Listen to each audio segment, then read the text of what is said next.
begitu itu sidang disiplin. Disiplin ya, 26 Agustus. Itu berarti hasilnya itu. Oh, kita tidak datang karena terjadi ketidaksesuaian antara hari dan tanggal, kesalahan pada undangan yang dilakukan oleh ketua departemen. Kemudian LBH bersurat bahwa tanggal dan hari tidak sesuai. Kemudian mereka melakukan revisi. Nah, revisinya pada tanggal yang sama, 26 Agustus, hari Selasa. Tetapi saya akan diperiksa jam 1, jam 13. Surat baru masuk ke sistem persuratan si Master UGM jam 12.30. Jadi ya sengaja, bisa disebut sengaja atau apalah. Jadi kami juga tidak datang pada. Kami menyebut kami karena saya minta didampingi oleh Kalau kami tidak datang. pembebasan tugasnya itu per kapan tuh? Pembebasan tugasnya, nah ini menariknya, surat pembebasan tugas dari rektor itu berlaku per Februari, ditandatangani rektor Maret, diserahkan ke saya bulan Juli. Kan itu juga cacat prosedur, cacat administrasi ya, tapi tetap dijalankan sampai sekarang. Saya masih menjalani hukuman, tidak diberi tridharma perguruan tinggi, kemudian saya hanya menerima gaji pokok. Ya, itu aja. Jadi nggak ada kok. dari Februari sampai Juli itu masih tetap mengajar? Enggak ada. Saya sudah tidak mengajar, tidak melakukan aktivitas tridharma sejak saya menggugat UGM 23. Sejak proses saya di sidang KIP pusat ya, berproses dari mulai Agustus 2023 sampai sekarang, itu semua dilucuti tridharma perguruan tinggi. Ya. Bu, tadi dia sempat menyinggung soal justru gubernur ini mendapatkan tindakan bully begitu dari hukuman pemecatan. Itu sebenarnya seperti apa, Bu? Itu hukuman itu adalah pada diktum 2 SK Rektor sanksi penjatuhan sanksi etik. Jadi rektor memberikan saya sanksi etik, katanya sanksi ringan, tetapi isinya adalah saya tidak boleh menjalankan segala kegiatan tridharma perguruan tinggi di dalam dan di luar UGM. Jadi saya totally shut off gitu ya, di dalam dan di luar UGM. Kemudian yang kedua, apabila saya telah selesai menjalankan itu, maksudnya tridharma itu selama 2 semester, tidak tridharma selama 2 semester, maka saya harus meminta tanda tangan kepada semua dosen dan mahasiswa. Saya mengirimkan keberatan, sekaligus menanyakan mahasiswa apa yang harus saya temui. Kan saya tidak punya akses mahasiswa sejak 2023. Tapi pertanyaan saya dan keberatan saya itu tidak dijawab. Nah, itu dijadikan landasan oleh rektor saya tidak menjalankan sanksi etik. Sehingga sanksi etik nomor 2 itu saya tidak menjalankan. Dijadikan dasar sehingga keluar surat pembebasan sementara dan pemeriksaan disiplin. Jadi surat pembebasan sementara dan pemeriksaan disiplin itu adalah karena saya tidak melaksanakan bullying mereka. Saya tidak melaksanakan bullying mereka. Kemudian dianggap saya tidak menjalankan sanksi etik, terus saya diberi surat pembebasan sementara dan kemudian diproses disiplin. Jadi yang tidak dijalankan cuma itu satu ya? Iya itu, karena kan saya bertanya mahasiswa mana, saya kan nggak punya mahasiswa, ya kan, udah nggak ada mahasiswa, saya tidak nggak mengajar, nggak membimbing, itu kan nggak ada mahasiswa, saya nggak ada akses. Jadi setelah ini apa Bu langkah selanjutnya? Langkah selanjutnya ya nanti saya ikut LBH, kan kita sudah menjalankan semua proses melitigasi ya, mungkin nanti berikutnya LBH ada yang lain, tapi kami masih berharap pada Kemendikbudristek untuk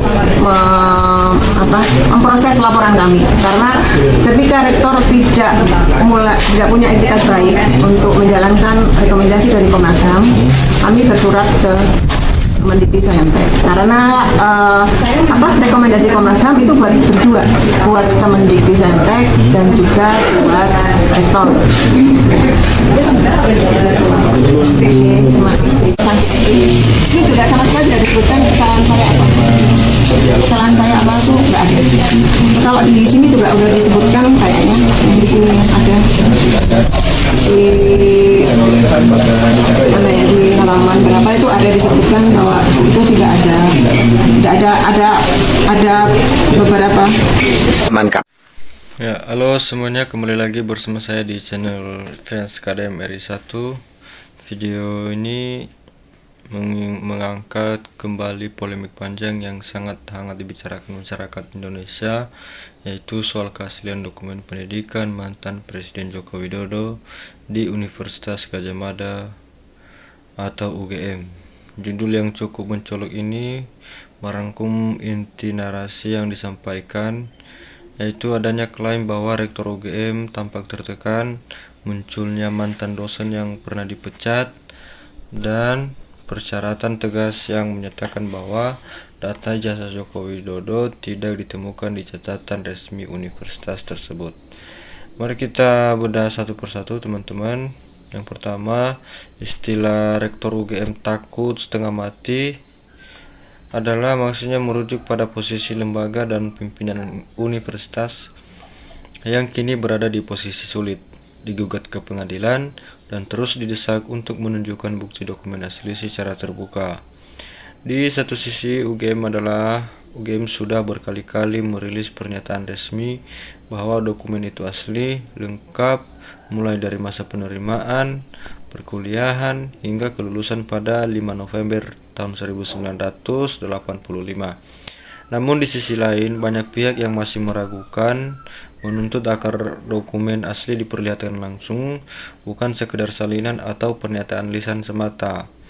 Tekanan yang besar ini membuat seolah-olah ada kekuatan jika fakta yang sebenarnya akan terungkap sepenuhnya.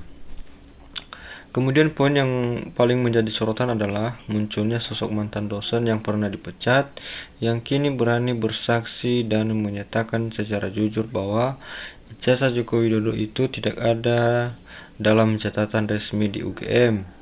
Dalam narasi ini, sosok yang dimaksud adalah orang yang pernah menjadi bagian dari lingkungan akademik fakultas terkait, sehingga dianggap mengetahui bagaimana sistem pencatatan, penyimpanan arsip, dan prosedur penerbitan dokumen yang berlaku saat itu. Karena pernah dipecat, pernyataannya dinilai sebagai bentuk keberanian untuk bicara jujur meskipun harus menghadapi resiko, dan tidak lagi terikat pada kepentingan pihak tertentu. Beliau menyatakan bahwa saat dicek kembali ke arsip inti universitas maupun fakultas, tidak ditemukan nomor urut, tanda tangan, maupun data pendukung yang sesuai dengan dokumen yang selama ini ditunjukkan kepada publik. Namun perlu kita ketahui bersama, pernyataan ini berbeda dengan penjelasan resmi yang disampaikan oleh pihak universitas maupun pejabat yang masih menjabat. Pihak UGM dan sejumlah akademisi menyatakan bahwa semua data yang tersimpan dengan baik sudah diperiksa oleh tim internal maupun pihak kepolisian, dan hasilnya menyatakan dokumen itu asli.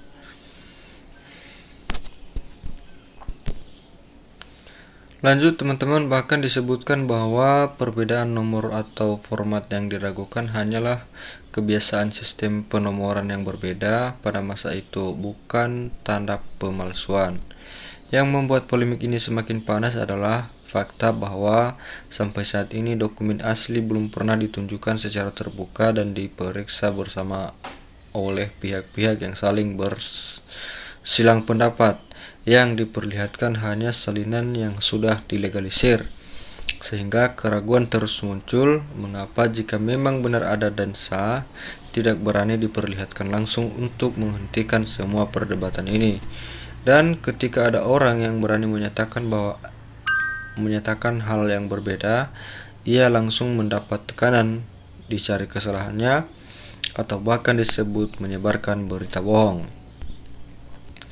Video ini menyajikan sudut pandang yang meyakini kesaksian mantan dosen tersebut sebagai kebenaran yang selama ini ditutupi, bahwa Rektor UGM tampak takut bukan karena salah, melainkan karena tahu jika semua arsip dibuka secara transparan, maka akan terlihat jelas adanya ketidaksesuaian yang tidak bisa lagi disangkal, bahwa kesaksian yang disampaikan bukanlah fitnah, melainkan upaya untuk mengembalikan kejujuran dan kehormatan dunia pendidikan yang seharusnya bersih dari rekayasa kekuasaan. Jadi teman-teman, saya sampaikan juga bahwa apa yang terjadi ini adalah bagian dari perdebatan yang masih berjalan. Ada banyak versi, banyak kesaksian, dan banyak data yang saling bertentangan. Tugas kita sebagai penonton yang cerdas adalah menyimak semuanya, mencari informasi dari berbagai sumber, dan berharap agar kebenaran benar-benar terungkap sampai ke akar-akarnya demi menjaga kepercayaan kita pada institusi pendidikan dan hukum di negara ini. Dan teman-teman, demikian saja dulu perjumpaan kita pada video kali ini, dan sampai jumpa pada video berikutnya. Terima kasih.